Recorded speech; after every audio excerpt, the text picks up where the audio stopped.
Hello and welcome my dear friends. आज हम लोग बात कर रहे हैं बैंक निफ्टी के बारे में। देखिए अभी मैं आपको बैंक निफ्टी के कुछ दिनों से मैं आपको सेटअप के बारे में या ट्रेड के बारे में नहीं बता रहा था, क्योंकि मैं ट्रेड उतने कुछ खास कर नहीं रहा था। क्योंकि बैंक निफ्टी अगर आप डेली जोन में देखेंगे तो बैंक निफ्टी जो है ना, बहुत छोटे से मोमेंटम में काफ़ी हर रोज़ कभी 10-20-50 पॉइंट ऊपर, कभी नीचे, यही एक मोमेंटम था जिसमें मार्केट बार बार आके कर रहा था। देखिए जैसे देखिए अभी मैंने क्या बताया था 2-3 दिन, ये देखिए ये कैंडल, फिर उसके बाद ये कैंडल, ये ऊपर से कैंडल आई, फिर उसके पहले ये कैंडल।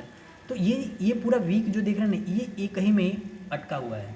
तो इसलिए मैं इसमें ट्रेड नहीं कर रहा था। मैंने आपको अगली वाली जो वीडियो बनाई थी उसमें मैंने बताया था कि ट्रेंड लाइन जब ब्रेक करेगा तो मार्केट में एक मोमेंटम आएगी यहाँ। अब इसके ऊपर की इसने क्लोजिंग दी है, तो अगर ये मार्केट को यहाँ पे यानी कि 44,250 के ऊपर लेके जब जाएगा मार्केट को, है ना, 250 के ऊपर, तो 350, फिर वहाँ से 450 फास्टली जाता हुआ दिखेगा यहाँ हाई पे हमको देखना है कि ये किस तरीके से ट्रेड करता है। तो उस पर हम वीकली अभी वीडियो बनाएंगे या अपडेटेड वीडियो बनाएंगे, तो उस पर मैं आपको बता दूंगा। बट हमने आज किस तरीके से ट्रेड किया और कल किस तरीके से ट्रेड करेंगे इसके बारे में बात कर रहे हैं। तो देखिए मैं 5 मिनट के चार्ट पे इसलिए बता रहा हूँ क्योंकि हम 5 मिनट के टाइम फ्रेम पे जब ट्रेड करते हैं तो हमें उसी टाइम फ्रेम पे देखना है। और मैंने आज आपको एक कप विथ हैंडल का मैंने लाइव अपडेट भी दिया था।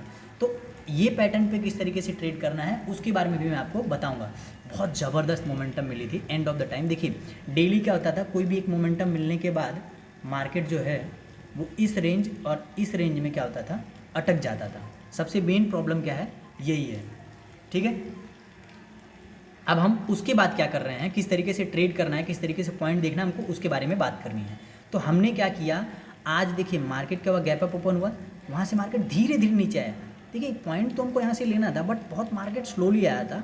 तो यहाँ पे कुछ नो प्रॉफिट नो लॉस आपको निकल जाना चाहिए था। अगर फर्स्ट आपने कोई ट्रेड, पहला तो प्राइस एक्शन देखना था। प्राइस एक्शन धीरे धीरे आ रहा था नीचे, तो एक बार हमको पॉइंट बनता था, वहाँ पे हमने ट्रेड किया था, नो प्रॉफिट नो लॉस में निकले। फिर मार्केट धीरे धीरे ये ऊपर भी जा रहा था, तो मार्केट कोई जोन नहीं बनाया था। मार्केट जब ये गिरा, गिरने के बाद जो है ना, गिरने के बाद ये क्या हुआ, ध्यान से देखिए। अब दिक्कत है कि आप बोलोगे सर गिरा फिर उसके बाद रिटेस्ट किया, तो आप नीचे की साइड में ट्रेड क्यों नहीं लिए? नीचे की साइड इसके बाद हम ट्रेड लेते हैं। क्यों? उसके बाद भी नहीं, हम लोग इसके बाद लेते हैं, क्योंकि लास्ट जो उसने लो बनाया था उससे ऊपर का हाई बनाया, तो प्राइस एक्शन उसका क्या हो रहा था, अप साइड में। इसके लिए हमने उसमें ट्रेड नहीं बनाया। अब हमने क्या बताया था, मैंने आपको इसीलिए जब ट्रेड शुरू हुआ था, ये बना था यहीं पे, मैंने आपको लगभग 12 या 1 बजे से पहले मैंने अपडेट किया था कि कप विथ हैंडल मैंने शॉर्ट्स डाले थे कि बना हुआ है। ठीक है, मार्केट जब भी इस लाइन को क्रॉस करेगा मार्केट एक बहुत अच्छा मोमेंटम देगा। मार्केट क्या किया, आराम से मार्केट नीचे आया, धीरे धीरे ऊपर गया। देखो यहाँ पे ब्रेकआउट होने के बाद भी ट्रेड लेना, लेकिन यहाँ पे रिस्क था।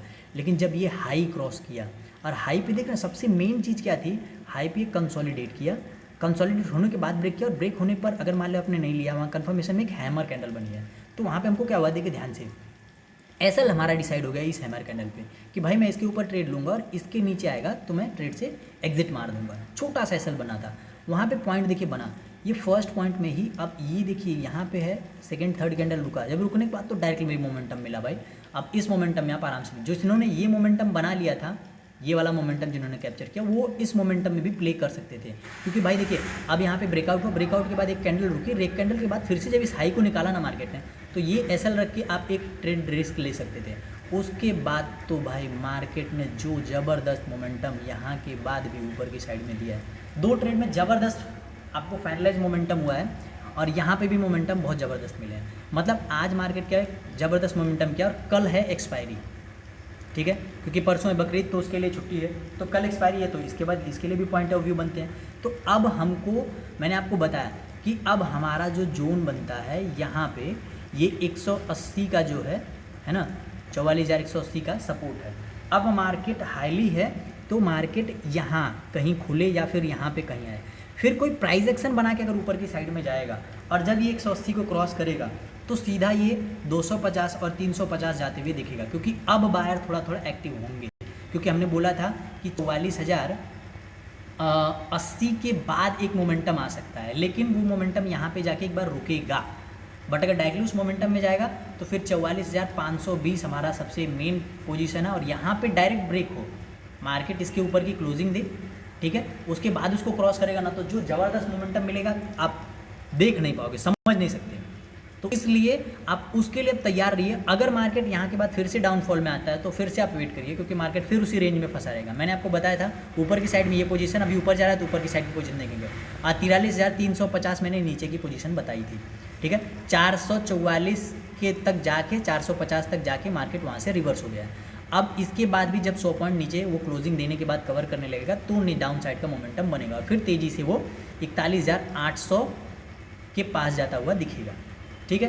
तो मिलते हैं दोस्तों कल। हमको क्या करना है, प्राइस एक्शन पे ही ट्रेड करना है। ये ट्रेंड लाइन आपको ध्यान रखनी है, ठीक है, जो इसके नीचे बनी है। कि अगर मार्केट यहाँ कहीं खुलता है डायरेक्ट ब्रेक करेगा तो हम ले सकते हैं, बाकी नीचे आके फिर से ऊपर जाए तो ज़्यादा अच्छा मोमेंटम हमको मिलेगा। यहाँ कहीं बाइंग सिग्नल मिली तो हम लोग लेंगे।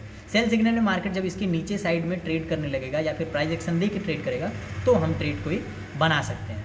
सो दोस्तों मिलते हैं कल। थैंक